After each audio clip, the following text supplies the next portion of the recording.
सुबह के 6:30 बजे थे। दिल्ली के छोटे से 2 मंजिला घर में रोसाई की चाय की खटपट और तावे पर पराठों की महक फैल रही थी। मंजरी 38 साल की एक गृहिणी रोसाई में तेजी से काम कर रही थी। उसका चेहरा पसीने से चमक रहा था, लेकिन आंखों में एक अजीब सी जल्दबाजी थी। वो एक साथ पराठे सेंक रही थी, बच्चों का टिफिन तैयार कर रही थी और बीच बीच में घड़ी की ओर देख रही थी। बाहर बारिश की बूंदें खिड़कियों पर टकरा रही थी और हवा में नमी की ठंडक थी। मंजरी की नज़र बार बार बाहर के गेट पर थी। उसके दोनों बच्चे 12 साल की तन्वी और 8 साल का रियांस स्कूल बस के लिए निकलने वाले थे। तन्वी, रियांस जल्दी करो, बस नहीं रुकेगी, उसने जोर से आवाज लगाई। तन्वी अपनी किताबों को बैग में ठूसते हुए दौड़ी और रियांस अपने जूते बांधने में उलझा था। तभी बाहर बारिश तेज हो गई। मंजरी ने जल्दी से रसोई की गैस धीमी की और आंगन में सूख रहे कपड़ों को उतारने दौड़ी। बारिश की बूंदें उसके चेहरे पर गिर रही थी, लेकिन वो रुकी नहीं। कपड़े समेटकर उसने हाल के सोफे पर रख दिए और फिर रसोई में लौट आई। अभी उसने दाल में तड़का लगाया ही था कि बच्चों की आवाज गूंजी, मम्मी हम जा रहे हैं। मंजरी ने हड़बड़ाते हुए दरवाजा खोला, दोनों को छाता थमाया और कहा, भीगना मत, ध्यान से जाओ। जैसे ही मंजरी रसोई में वापस आई, उसकी सास सुमन देवी हाल में आकर सोफे पर बिखरे कपड़ों को देखकर भड़क गई। मंजरी, ये क्या हाल बना रखा है घर का? कपड़े इधर उधर बिखरे पड़े हैं। क्या दिखता है, सुनील आएगा और फिर शुरू हो जाएगा। उनकी आवाज में तीखापन था। मंजरी ने धीरे से कहा, माँ जी, बारिश में भीग रहे थे, इसीलिए जल्दी में। लेकिन उसकी बात पूरी होने से पहले ही सुमन देवी ने टोक दिया, हाँ, हमेशा बहाने, तुमसे घर भी नहीं संभलता, बस खाना बनाओ, बच्चे संभालो, इतना तो कोई भी कर लेता।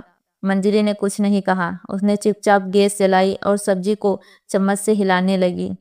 उसका मन भारी हो गया था। सुमन देवी गांव से कुछ दिन पहले ही आई थी और उनकी सेहत के लिए मंजरी को अलग से कम नमक तेल का खाना बनाना पड़ता था।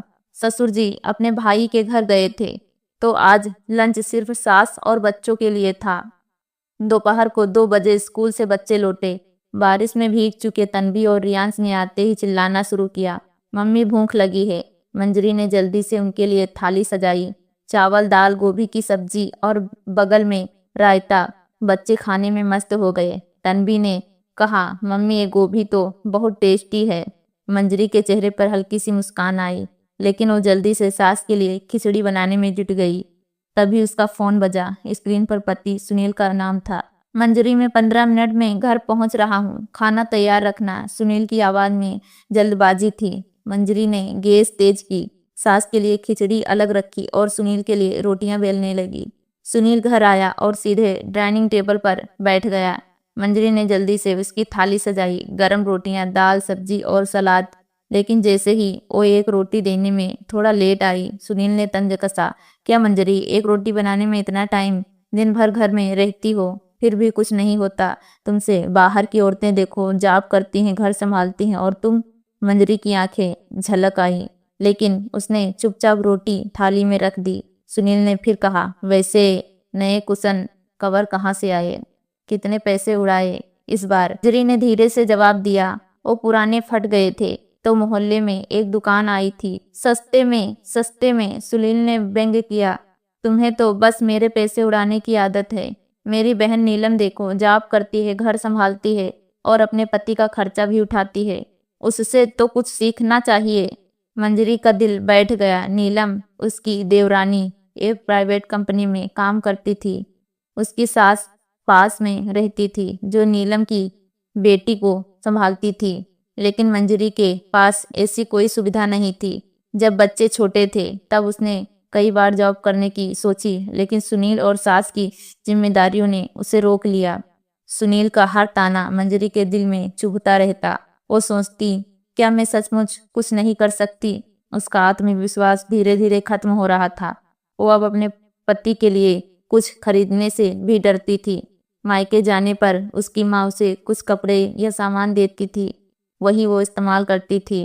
एक बार परिवार के साथ मॉल गई तो मंजरी ने एक साड़ी पसंद की, लेकिन सुनील की एक नज़र ने उसे रोक दिया। उसने साड़ी वापस रख दी। सुनील को ये देखकर मजा आता था। वो अपने दोस्तों के सामने भी हंसते हुए कहता, मेरी बीवी को तो बस मेरे पैसे खर्च करने की आदत है, कुछ काम तो नहीं करती। मंजरी चुप रहती, लेकिन उसका दिल टूटता जाता। एक दिन मंजरी की तबीयत खराब थी। सुबह वो बिस्तर से नहीं उठ पाई। सुनील ने फिर ताना मारा, जरा सी तबीयत खराब हुई और तुम बिस्तर पकड़ लेती हो। बाहर की औरतें बीमार होने पर भी काम करती हैं, तुमसे तो कुछ हो ही नहीं सकता। मंजरी की आंखें भर आई और सोचने लगी, क्या मैं सचमुच इतनी कमजोर हूँ? कुछ दिन बाद नीलम अपने पति और बेटी के साथ मंजरी के घर आई। दोनों देवरानी जेठानी रसोई में खाना बना रही थी। डाइनिंग टेबल पर जब सब खाने बैठे तो नीलम ने मंजरी की तारीफ की। भाभी, ये मसाला बैंगन तो लाजवाब है, आप तो जादू करती हैं खाने में। सुनील ने तुरंत तंज कसा, हाँ, बस खाना बनाना और मेरे पैसे उड़ाना यही तो आता है इसे। नीलम स्तब्ध रह गई। उसने मंजरी का उदास चेहरा देखा और कुछ नहीं बोली। बाद में जब दोनों अकेले थी, नीलम ने पूछा, भाभी, भैया आपको ऐसे क्यों बोलते हैं? आप तो दिन रात घर के लिए मेहनत करती हैं। मंजरी का मन भारी हो गया। उसने कहा, नीलम, उन्हें लगता है मैं कुछ करती ही नहीं, घर पर रहती हूँ तो बस यही सुनना पड़ता है। नीलम ने गहरी सांस ली और कहा, भाभी, आपको खुद के लिए कुछ करना चाहिए। आप इतनी मेहनती हैं, इतना टैलेंट है आप में, क्यों नहीं कोशिश करती? मंजरी ने हिचकिचाते हुए कहा, अब इतने साल बाद मुझे तो कुछ आता ही नहीं। और बच्चे? नीलम ने उसे टोका, भाभी, आप बच्चों के लिए इतना कुछ करती हैं, अगर खाने में थोड़ा नमक कम हो जाए तो क्या आप खाना बनाना छोड़ देती हैं? गलतियां सब करते हैं, लेकिन कोशिश करने से ही कुछ होता है।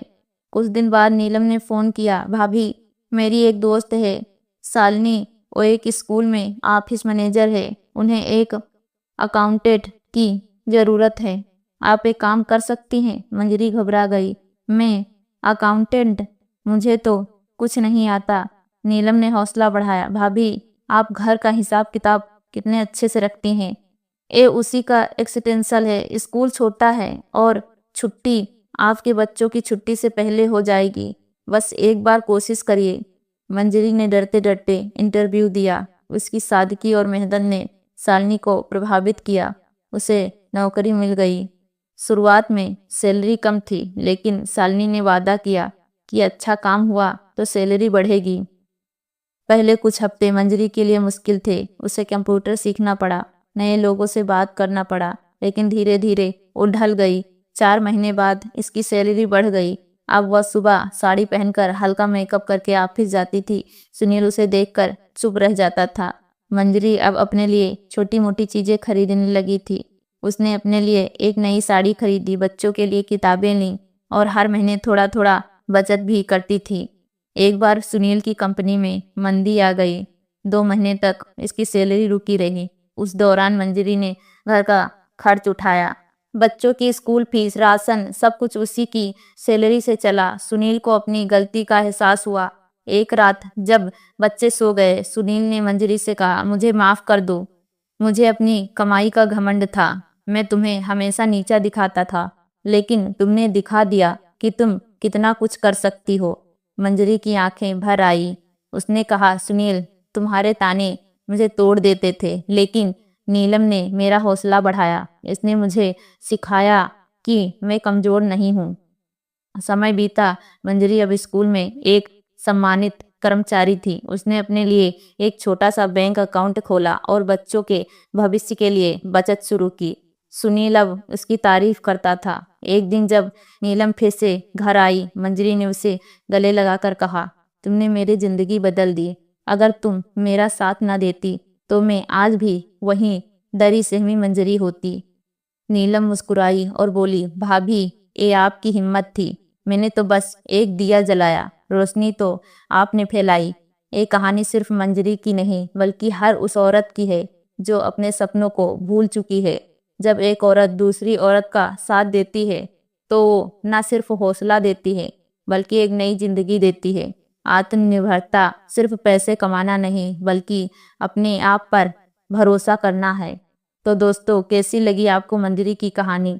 कमेंट में ज़रूर बताइए। और अगर आपको ये कहानी पसंद आई तो लाइक, शेयर और सब्सक्राइब करना ना भूलें।